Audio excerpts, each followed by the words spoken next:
Rasulullah mengatakan aulim walau bisyah. Kalau engkau menikah, engkau sudah menjadi suami istri, maka berwalimahlah meskipun cuma seekor kambing.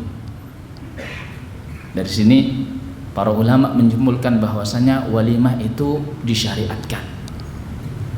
Bagaimana hukumnya? Apakah disyariatkan itu dalam rangka wajib, artinya harus dikerjakan, kalau tidak kita berdosa, atau cuma sebagai sunnah saja? Yang penting ada walimah dan itu sesuai dengan sunnah Rasulullah SAW. Seandainya orang tidak melakukannya pun tidak apa-apa. Memang ada pendapat ulama, ada dua pendapat ulama, tetapi yang lebih kuat adalah bahwasanya walimah itu adalah wajib. Pendapat yang paling kuat mengatakan bahwasanya walimatul urs adalah wajib. Di antara dalil yang menunjukkan itu adalah yang pertama adalah dalil ini. Rasulullah mengatakan berwalimahlah. Ini adalah kata amr, kata perintah. Dan perintah itu pada asalnya menunjukkan sebuah kewajiban. Selama tidak ada sesuatu yang menunjukkan makna yang lain, maka setiap kita dapati perintah dari Allah SWT ataupun dari Rasulullah SAW, maka kita yakin bahwasanya itu adalah wajib. Selama tidak ada dalil yang menunjukkan tentang hukum yang lain. Kemudian dalil yang kedua, suatu ketika Rasulullah SAW dalam sebuah peperangan di Khaybar, Rasulullah berhasil mengalahkan orang Yahudi. Jadi orang Yahudi tunduk kepada Islam. Dibukalah Khaybar.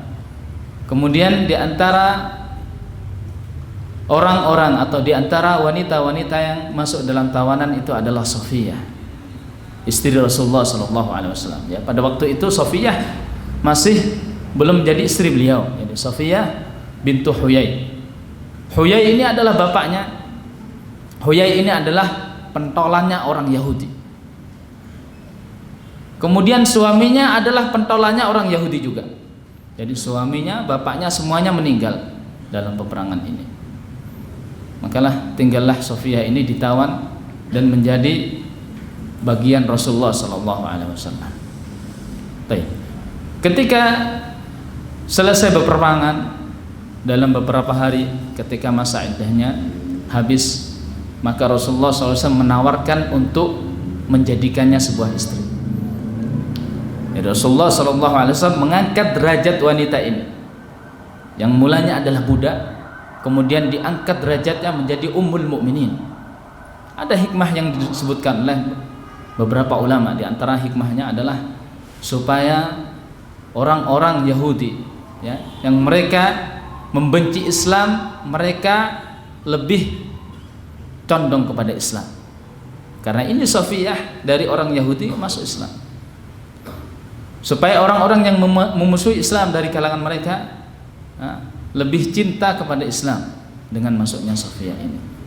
Dan supaya Rasulullah SAW membahagiakan wanita yang tinggal sebatang kara ini.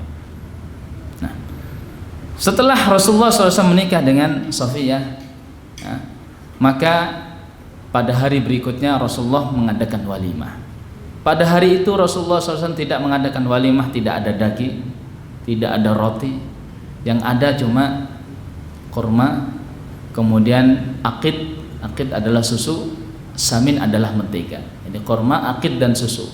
Kurma, susu dengan mentega ini dicampur kemudian jadikan makanan.